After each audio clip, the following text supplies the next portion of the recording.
Hello, I'm a retired general. Welcome to my channel. I'm here because what you see on the news tells you what is happening. I'm going to tell you what it means, as someone who has read intelligence assessments and been inside decision-making rooms. One more thing before we begin. This channel uses its revenue to fund student scholarships. If you subscribe, like, and comment, you are directly supporting that mission. Please hit subscribe now and turn on notifications. Now let's get into it. A former federal prosecutor, the chairman of the Senate Intelligence Committee, a Navy combat pilot, and former astronaut who served in the United States Senate. All three said the same thing this week, independently, about the war in Iran. It is illegal, not controversial, not debatable, illegal. Those are the words being used by credentialed, serious people with direct knowledge of American law, military operations, and intelligence. And the administration's response, when pressed on it, has been to talk about drapes and ballrooms. I spent 30 years in uniform. I took an oath to the Constitution. I want to walk you through what these legal authorities are actually saying, what the Constitution requires, and why this matters beyond politics. Because it matters to every military family in this country. The Constitution and the War Powers Resolution. The United States Constitution is not ambiguous on this point. Article 1, Section 8 gives Congress, not the President, the power to declare war. This is not a partisan interpretation. It is the text of the document that every officer, every enlisted soldier, every member of Congress swears to uphold. The War Powers Resolution of 1973 was passed after Vietnam specifically to prevent a president from committing American forces to combat without congressional authorization. It allows the president to initiate military action in exactly three circumstances: a formal declaration of war by Congress, specific statutory authorization from Congress, or a national emergency created by an attack on the United States, its territories, or its armed forces. Ankush Kawadori, a former federal prosecutor writing in Politico, reviewed the legal basis for the Iran strikes and concluded that the administration crossed multiple legal lines, both domestically and internationally. His assessment: Trump did not even attempt to argue that any of the three required conditions had been met. That is the foundational legal problem. Not that the war was launched without Congress being consulted, but that no legal basis for launching it was even argued by the administration. They simply did it and dared Congress to respond. What the intelligence chairman actually said: Senator Mark Warner is not a political firebrand. He is the senior Democrat on the Senate Intelligence Committee.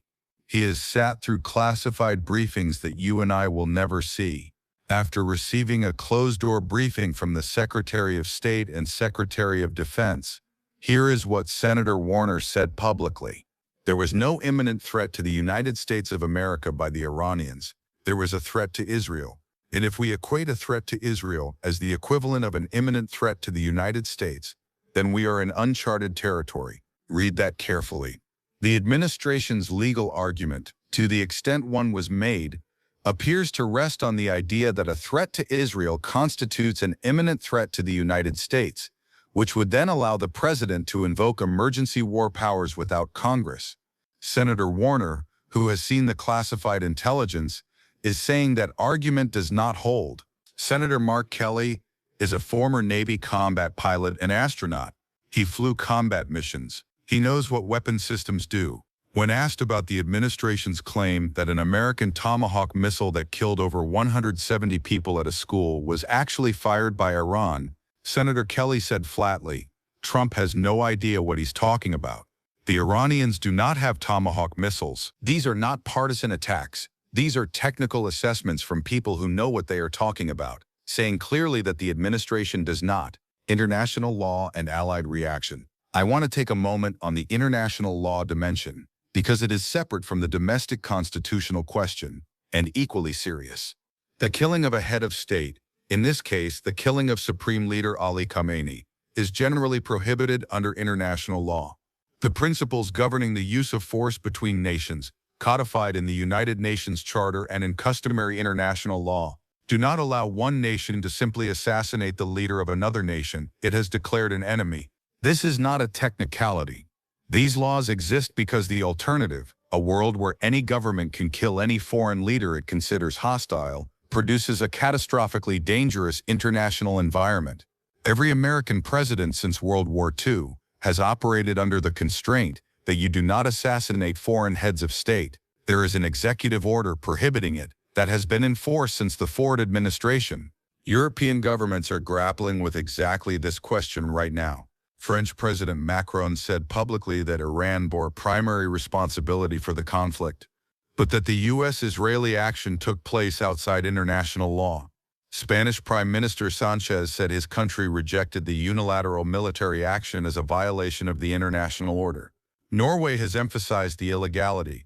Even British Prime Minister Keir Starmer initially refused to allow British bases to be used for offensive action, and linked his hesitation directly to the lack of a plan and the impossibility of achieving the stated objectives from the air. When your closest allies are publicly using the word illegal, that is not routine diplomatic friction. That is a signal, the counter-argument, and why it fails. Now, I have heard the counter-argument.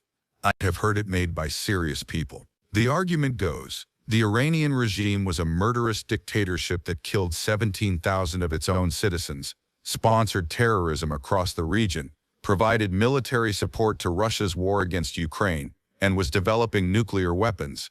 The world is better off without it. Sometimes the right thing and the legal thing are not the same thing. I understand that argument. I have thought about it carefully. But here's what I know from 30 years of military service.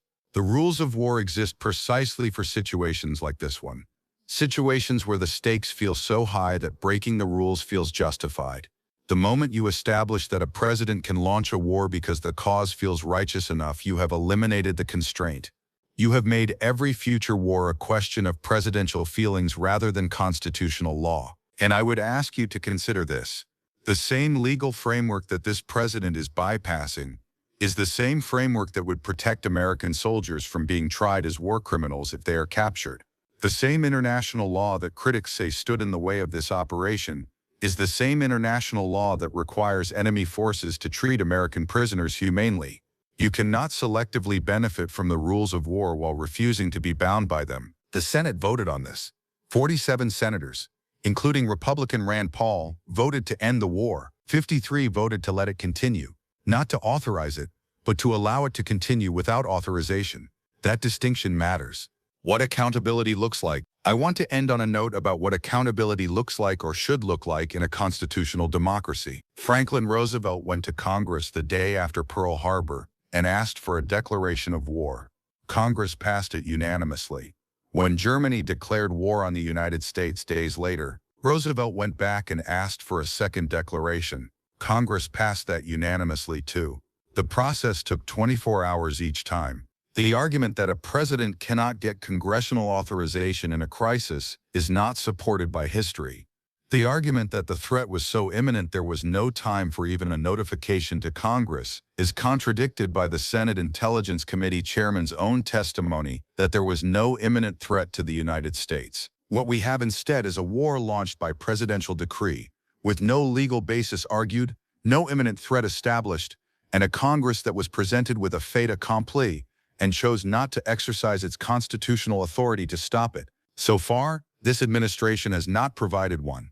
Subscribe, turn on notifications, and we will keep tracking this together.